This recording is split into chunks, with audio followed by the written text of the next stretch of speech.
What do you do as a fractional CFO if one of your clients is stuck in the mud when it comes to setting strategic goals for their company? They just can't figure out what their goals should be. As I've told you before, as a fractional CFO, you need to know what their strategic goals are so that you can put the strategic financial plan in place. And if you're not doing that, you're not going to have a job for very long. I'm really excited about today's episode because I've got a case study where I'm working with another fractional CFO who's struggling with this exact problem. In today's episode, we're going to work through that case study together. And I'm also going to share with you some very specific things that you can say to your clients, some non-obvious kind of metaphors that you can give your clients that a lot of times will unlock their roadblocks. It'll get them past those roadblocks so that they can put some strategic goals in place and you can do your job. If you've ever had a client that struggled to get goals out, you don't want to miss this episode. Let's dive in.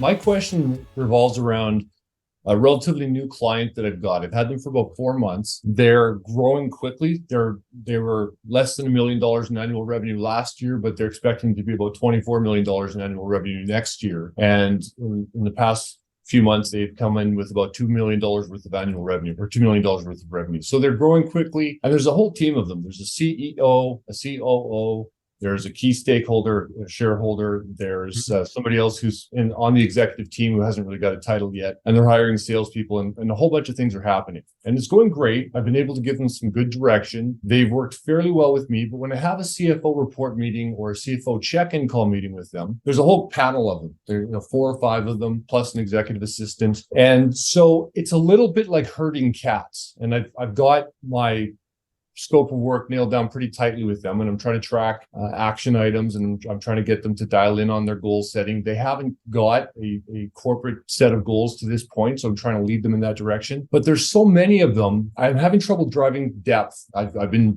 attempting to get them to spend some real time on goal setting, either on their own and then come back to me or with me or something. But the most I can get them to do so far is throw in a little bit of this and that during our meetings. So my question, I guess, is if there's some better way to attack a situation like this, or if there is a specific way to attack a situation like this, I'd love to hear it, or just your high-level thoughts if you've got any. I know it's very specific, but still, if you could speak to it, I'd love to hear what you have to say. That's not an uncommon problem.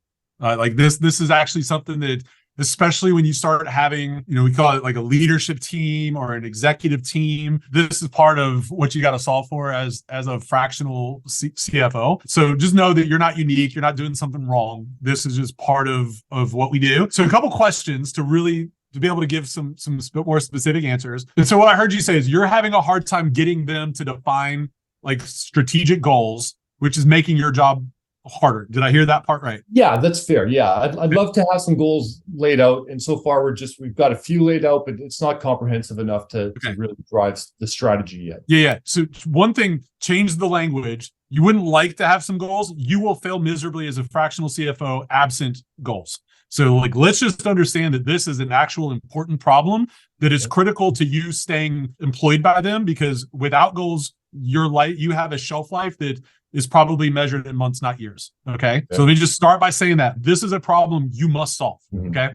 So that said, one of the other things that you mentioned, I want to get clarity around this word, is you said, I've asked them for goals. Who have you specifically said to come up with goals? Did you give it to them? So on the last CFO report call, I was speaking to the group. I was trying to establish who the task holders would be for coming up with the goals. So the CEO spoke about it, but he hadn't really spent a lot of time thinking about it. It was the COO and another one of the people on the operations side and told them about, here's why we need them. This is not just a minor thing. It's an important thing. I'm going to focus on it in the next call, but you guys don't even have like a mission, vision, value statement at this point. We need to really dial that in. So I'm at the point of, I'm floundering, and that's why I'm asking the question, but that's kind of where I'm at. Does that help? Oh yeah.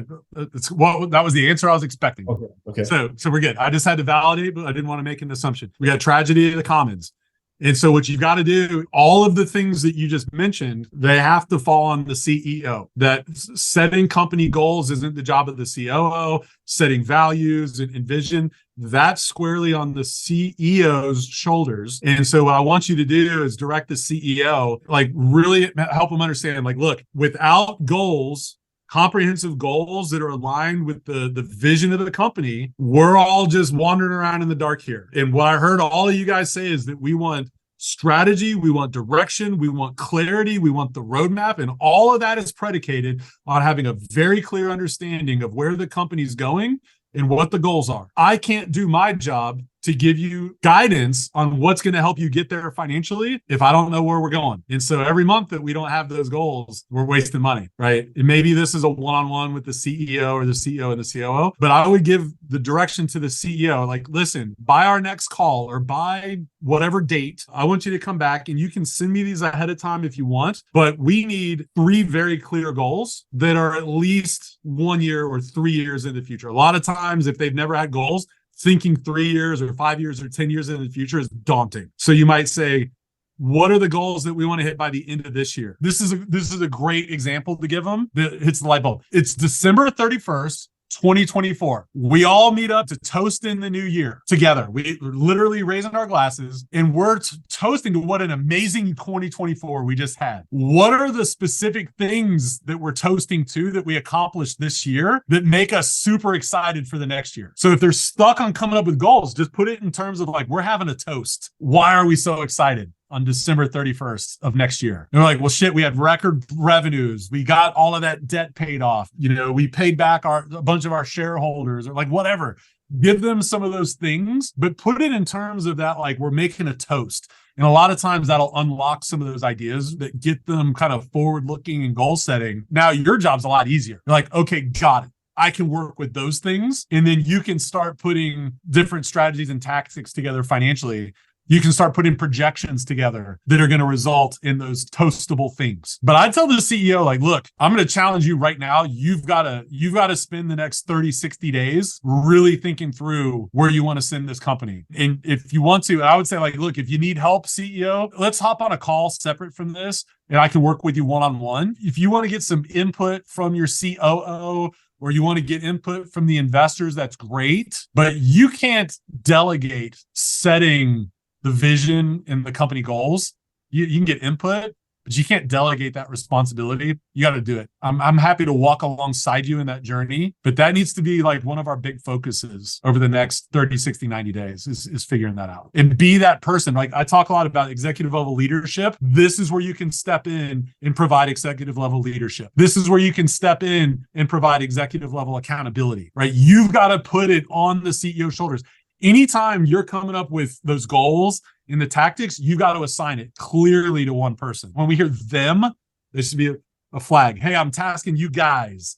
Use guys. You know, if you're from like Brooklyn or wherever people say that, I don't know. It's not Alabama. We don't say that in Alabama. But you got to step in and be that person. Like, no. We're going to have tragedy of the commons. We're going to be back on this call next month. Who owns this? And then put their name in there on the CFO report or wherever it is you track that stuff. Okay. Yeah. Okay. Is that helpful? It helps validate a lot of what I'm thinking and gives me a bit of inspiration. So that's exactly what I needed. Thank you. Setting goals is so important for your clients, but it's also really important for you to have strategic goals as a firm owner. If you're somebody that's struggling to figure out how to put meaningful goals in place for your firm, then I want you to check out this episode where I walk through my exact step-by-step process for putting goals in place for fractional CFO firms.